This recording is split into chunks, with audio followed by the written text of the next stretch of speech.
ভূমি অধিগ্রহণ জটিলতায় ৬ বছর ধরে আটকে আছে ময়মনসিংহের ঈশ্বরগঞ্জ থেকে ১৮ বাড়ি পর্যন্ত ৩ কিলোমিটার সড়কের কাজ। এতে ভোগান্তিতে পড়েছেন এলাকাবাসী। অসমাপ্ত অংশ এবড়ো থেবড়ো থাকায় যান উল্টে প্রতিনিয়ত ঘটছে দুর্ঘটনা, ক্ষতি হচ্ছে যানবাহনের যন্ত্রাংশের। বাবুল হোসেনের তথ্য ছবিতে প্রতিবেদন। ময়মনসিংহের ঈশ্বরগঞ্জ উপজেলা সদর থেকে ১৮ বাড়ি পর্যন্ত ১৮ কিলোমিটার সড়কের কাজ শুরু হয় ২০১৯ সালে।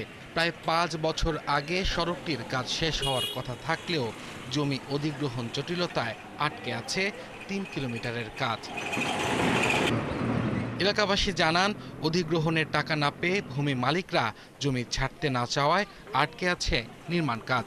এই রাস্তার যে জমি অধিগ্রহণ না হওয়ার কারণে মানুষের কষ্ট হচ্ছে, সেই সাথে বাসা বাড়ি এবং জনগণের ভোগান্তির কোনো শেষ নেই। ডেলিভারি মহিলা যখন আসে তখন আমরা উপরে নিয়ে যেতে পারি না, ডেলিভারি নিচে হয়ে যায়, যে এত কষ্ট করে যানবাহন করে আসতে। সড়ক সংস্কার না হয় পুরো সড়কে তৈরি হয়েছে খানাখন্দ। প্রায় সময় যানবাহন উল্টে ঘটছে দুর্ঘটনা। ছেলেমেয়েরা লেখাপড়া করতে পারতেছে না, গাড়ি ঘোড়া ঠিক মতো যাইতে পারতেছে না। অধিগ্রহণের টাকা আমাদেরকে সরকার বুঝায় দিক। এটার এক নম্বর গাফলতি হইতেছে ডিসি স্যারের গাফলতির জন্য আমরা এই টাকা পাইতেছি না। এদিকে ভূমি মালিকরা জানান, তারাও চান সড়কের কাজ দ্রুত শেষ হোক, কিন্তু ২ বছরের মধ্যে পাওনা শোধ করার কথা থাকলেও ৫ বছরেও তা করা হয়নি। সরকারে যে ওটা বাজেটটা দিয়ে দিছে, এই বাজেটটা তো আম পাবলিকের কাছে দিছে না, দিছে তো ডিসি অফিসে। ঠিক আছে, ডিসি অফিসে টাকাটা দিছে, ডিসি অফিস থেকে টাকাটা আমাদের কেন পৌঁছায় দেয় না? টাকা পয়সা দিয়া তারা এই যে রাস্তা ফেলায় রাখছে, এই রাস্তাটুকু দ্রুত যেন করে ফেলে। সড়ক বিভাগের কর্মকর্তারা বলছেন, অধিগ্রহণের জমি বুঝে পাওয়ার পরই সড়কের বাকি কাজ শেষ করা হবে। তবে কবে নাগাদ এটি শেষ হবে তা বলতে পারবেন জেলা প্রশাসক। ইতিমধ্যে আমরা একটি লেগেছে প্রাক্কলন পেয়েছি, এটা আমরা মন্ত্রণালয়ে পাঠিয়েছি অনুমোদন হলে, এবং টাকা ছাড়ের প্রস্তাব দেওয়া হয়েছে।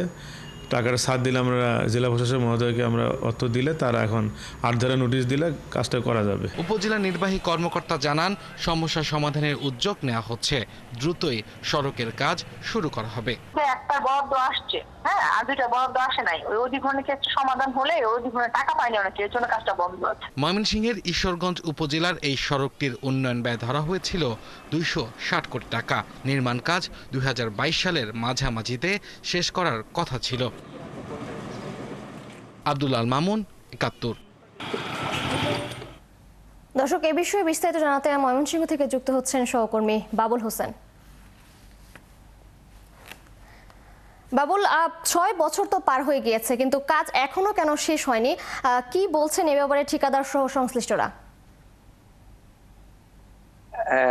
ঈশ্বরগঞ্জ উপজেলা প্রশাসনের যে নির্বাহী অফিসার সানজিদা রহমান জানিয়েছেন যে জমি অধিগ্রহণের যে জটিলতা, সেই জটিলতার কারণেই এই ৩ কিলোমিটার সড়কের কাজ শেষ করা যায়নি। স্থানীয় এলাকাবাসী এরই মধ্যে কিন্তু একাধিকবার মানববন্ধন, সমাবেশ, বিক্ষোভ মিছিল সহ নানা আন্দোলন কর্মসূচি পালন করেছেন। তাদের যে অভিযোগ, ভুক্তভোগী এলাকাবাসী তারা বলছেন যে স্থানীয় প্রশাসন অর্থাৎ জেলা প্রশাসকের গাফিলতির কারণেই তাদের এই যে দীর্ঘদিনের যে ভোগান্তি সেটির অবসান হচ্ছে না। এবং আমি রয়েছি যে হাসপাতাল রোড, যেটি ঈশ্বরগঞ্জ উপজেলা স্বাস্থ্য কমপ্লেক্সের সামনের যে সড়ক, সেই সড়কের সামনে। এই সড়কটি দিয়েই কিন্তু পার্শ্ববর্তী নেত্রকোনা, কেন্দুয়া এবং আশপাশের এলাকা থেকে লোকজন এই হাসপাতালে এসে থাকে চিকিৎসার জন্য। কিন্তু এই সড়কটি দীর্ঘদিন ধরে কাটাছেঁড়া করে, খোঁড়াখুড়ি করে ফেলে রাখার কারণে তারা কিন্তু স্বস্তি নিয়ে হাসপাতালে রোগী নিয়ে আসার সময় তারা এক ধরনের ভোগান্তির শিকার হচ্ছেন। এটির জন্য তারা বারবার কিন্তু জেলা প্রশাসককে দায়ী করছেন। কারণ ২০২০ সালে এই জমি যে অধিগ্রহণের টাকা, সেটি বরাদ্দ দিয়ে অধিগ্রহণ শুরু হয়েছে, কিন্তু এখন পর্যন্ত সেই টাকা কিন্তু যারা এই ক্ষতিপূরণের চেক যারা পাবেন তারা সেই টাকা পাননি।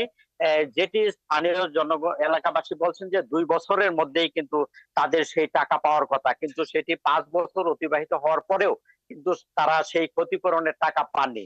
এটি নিয়ে এই স্থানীয় প্রশাসনের যে অভিযোগ, বিরুদ্ধে যে অভিযোগ এলাকাবাসী করছেন, তাদের যুক্তি হচ্ছে যে কোনো অবস্থাতে এটি গ্রহণযোগ্য নয়। কারণ তারা ২০২০ সালে তারা সেই ক্ষতিপূরণের জন্য যে তাদের যে কাগজপত্র সেটি তারা জমা দিয়েছেন, কিন্তু ৫ বছর অতিবাহিত হলেও তারা সেই যে টাকা পাচ্ছেন না।